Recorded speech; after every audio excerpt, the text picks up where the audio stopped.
മലയാള സിനിമയ്ക്ക് കരുത്തുറ്റ യുവതാര നിരയാണ് ഇപ്പോഴുള്ളത്.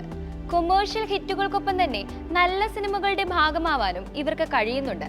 അതുകൊണ്ട് തന്നെ തമിഴ്, കന്നഡ, തെലുങ്ക് ചിത്രങ്ങളിൽ വലിയ രീതിയിലുള്ള പ്രകടനങ്ങളാണ് ഈ യുവതാരങ്ങൾ കാഴ്ചവെക്കുന്നത്. ചുപ്, സീതാരാമം എന്നീ സിനിമകളിൽ ദുൽഖറിന്റെ പ്രകടനവും പുഷ്പ, വിക്രം, മാമന്നൻ എന്നീ സിനിമകളിലെ ഫഹദിന്റെ പ്രകടനവും അതിലെടുത്തു പറയേണ്ടവയാണ്. എന്നാൽ മലയാള സിനിമയിൽ യുവതാരങ്ങളുടെ പ്രകടനം അത്ര മികച്ചതാക്കാൻ 2023 ഇവർക്ക് സാധിച്ചിരുന്നുവോ എന്ന് നമുക്ക് നോക്കാം. കുറുപ്പ് എന്ന വമ്പൻ ഹിറ്റ് സിനിമയ്ക്ക് ശേഷം ദുൽഖറിന്റെ വൻ ഹൈപ്പിൽ വന്ന ചിത്രമാണ് കിങ് ഓഫ് കൊത്ത. പ്രേക്ഷകരും DQ ആരാധകരും വലിയ പ്രതീക്ഷയോടെ കാത്തിരുന്ന ചിത്രം തിയേറ്ററിൽ മിക്സ്ഡ് റിവ്യൂ വന്നതിനാൽ വലിയ വിജയം സമ്മാനിക്കാൻ ദുൽഖറിന്റെ കൊത്തയ്ക്ക് കഴിയാതെ പോയി. 2 വർഷങ്ങൾക്ക് ശേഷം വരുന്ന ദുൽഖർ സിനിമ എന്ന പ്രത്യേകതയും ഈ സിനിമയ്ക്ക് ഉണ്ടായിരുന്നു. ദുൽഖർ സൽമാന്റെ അടുത്ത ചിത്രങ്ങളുടെ ലൈനപ്പ് വ്യക്തമല്ലെങ്കിലും തെലുങ്കിൽ ലക്കി ഭാസ്കറും മലയാളത്തിൽ സൗബിന്റെ ഓതിരം ഘടകനുമാണ് താരത്തിന്റെ ഇനി വരാനിരിക്കുന്ന ചിത്രങ്ങൾ. മലർവാടി ആർട്സ് ക്ലബ് എന്ന വിനീത് ശ്രീനിവാസൻ സിനിമയിലൂടെ വന്ന് പ്രേമത്തിലൂടെ മലയാള സിനിമയുടെ മുഖ്യധാരാ നായകന്മാരിലേക്ക് ഉയർന്ന നടനാണ് നിവിൻ പോളി.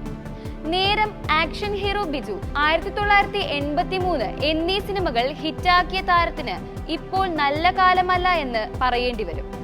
ഈ വർഷം ഇറങ്ങിയ Ramachandra boss and boss company വലിയ പരാജയമാണ് തിയേറ്ററിൽ സമ്മാനിച്ചത്. മുൻപിറങ്ങിയ സാറ്റർഡേ നൈറ്റും തുറമുഖവും നിവിൻ പോളിയുടെ തുടർ പരാജയ ചിത്രങ്ങളാണ്. ഇനി വരാനിരിക്കുന്നത് തമിഴ് സിനിമയായ ഏഴുകടൽ ഏഴുമല എന്ന റാം ചിത്രമാണ്. മലയാള സിനിമയിലെ യുവനടന്മാരിൽ മിനിമം ഗ്യാരണ്ടി തരുന്ന നടനാണ് ഫഹദ് ഫാസിൽ. അഭിനയ മികവിന്റെ കാര്യത്തിൽ നിലവിലെ യുവനടന്മാരിൽ മികച്ചു നിൽക്കുന്നതും ഫഹദാണ്. പുഷ്പയിലെയും വിക്രത്തിലെയും താരത്തിന്റെ പ്രകടനം പാൻ ഇന്ത്യൻ ലെവലിലാണ് ചർച്ച ചെയ്തിരുന്നത്. താരത്തിന്റെ ഈ വർഷം ഇറങ്ങിയ പാച്ചവും അത്ഭുത വിളക്കും വലിയ ഹിറ്റാണ് തിയേറ്ററിൽ സമ്മാനിച്ചത്. ഹോംബാലെ ഫിലിംസിന്റെ ബാനറിൽ വന്ന ധൂമം മിക്സ്ഡ് റിവ്യൂവിൽ ഒതുങ്ങിപ്പോവുകയാണുണ്ടായത്. ഫഹദിന്റേതായി ഇനി വരാനിരിക്കുന്നത് രോമാഞ്ചം സംവിധാനം ചെയ്ത ജിത്തു മാധവിന്റെ ആവേശം എന്ന ചിത്രമാണ്. വലിയ ക്യാൻവാസിൽ ഒരുങ്ങുന്ന ചിത്രം മലയാള സിനിമയുടെ മറ്റൊരു മുഖമായിരിക്കും സമ്മാനിക്കുക എന്ന പ്രതീക്ഷയിലാണ് സിനിമാ പ്രേമികൾ. യുവനടന്മാരിൽ വ്യത്യസ്ത കഥയും വ്യത്യസ്ത കഥാപാത്രങ്ങളുമായി പ്രേക്ഷകരിലേക്ക് എത്തുന്ന താരമാണ് ടൊവിനോ തോമസ്. ഈ വർഷം യുവനടന്മാരിൽ നല്ല സിനിമകൾ പ്രേക്ഷകർക്ക് നൽകിയ നടൻ ടൊവിനോയാണ് എന്ന് പറയേണ്ടി വരും. 2018 എന്ന സിനിമയുടെ റെക്കോർഡ് കളക്ഷനും അദൃശ്യജാലകങ്ങൾ, വഴക്ക് പോലുള്ള വ്യത്യസ്ത സിനിമകളും താരം ഈ വർഷം പ്രേക്ഷകർക്ക് സമ്മാനിച്ചിരുന്നു. അജയന്റെ രണ്ടാം മോഷണം, നടികർ തിലകം എന്നീ സിനിമകളാണ് ടൊവിനോയുടെ ഇനി ഇറങ്ങാനുള്ള ചിത്രങ്ങൾ. യുവനടന്മാരിൽ ജീവിച്ചഭിനയിക്കുന്ന നടനാണ് ആസിഫ് അലി.